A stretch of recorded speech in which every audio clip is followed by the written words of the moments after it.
In this video, I mean to discuss some problems of time, speed, and distance.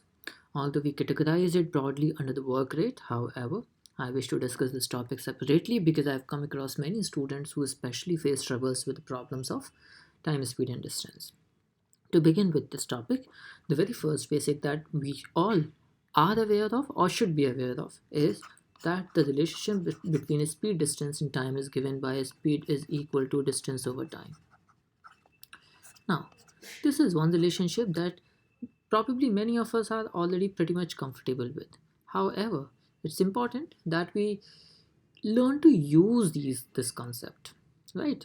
So, although we can just formulate a couple of things, but still I hate to discuss them. But since it's a commercial video, so let me just quickly discuss this with you. When we have a concept like speed is equal to distance over time, we should understand that speed and the distance are directly proportional, and similarly speed and time are inversely proportional. Directly proportional basically means that if one thing increases, the other thing also increases, keeping the other factors constant. So why did I say that speed and distance are directly proportional? Because if in the same time, because the other factors are time, let's keep the time constant. If we increase the distance that we have to travel, then we'll have to increase the speed as well to travel that distance. And similarly, when we look at the speed and time, keeping the distance constant, suppose the same distance now we have to travel in lesser time, then we have to increase the speed. So when the time reduces, the speed increases, so that is inversely proportional. So with these two concepts, there are two relationships also that we can draw, and that is S1 over S2 is equal to D1 over D2, because S is directly proportional to D. So we can just simply represent S1 is equal to K times of D1 and S2 is equal to K times of D2, and then when we take the ratio, S1 upon S2 is equal to D1 upon D2. Similarly, when we simplify this relationship, we come across S1 over S2 is equal to D2 over D1. Now, in some occasions we can use them as well, but I'll prefer not to use them. Rather, I would prefer to use the basic concept of it. Let me start with a very simple type of question of this topic first. And the question starts like this. If a man travels from his home to his office at a constant pace, he reaches office at a speed of 20 kilometers per hour. On reaching office, he realizes that he has forgot his laptop home. So he immediately rushes back to home at a speed of 40, right? So here we have his home, here we have his office. Now the question is, what is the average speed? So that's the first question that we need to answer. What's the average speed of the person during this entire journey? Now, some of us like to calculate, because the average, we know that average is basically addition of the numbers divided by the number of observations. Then some of us just start doing it this way, that average speed is equal to 20 plus 40 divided by 2, which is 30. Understand that if anything like this comes to your mind, you should quickly understand it is clearly wrong. Never do anything like this. So what should we do instead?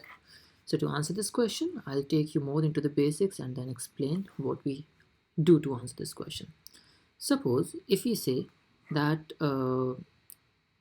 we have to reach from point A to point B, the distance is 200 kilometers, and we start at 7 a.m.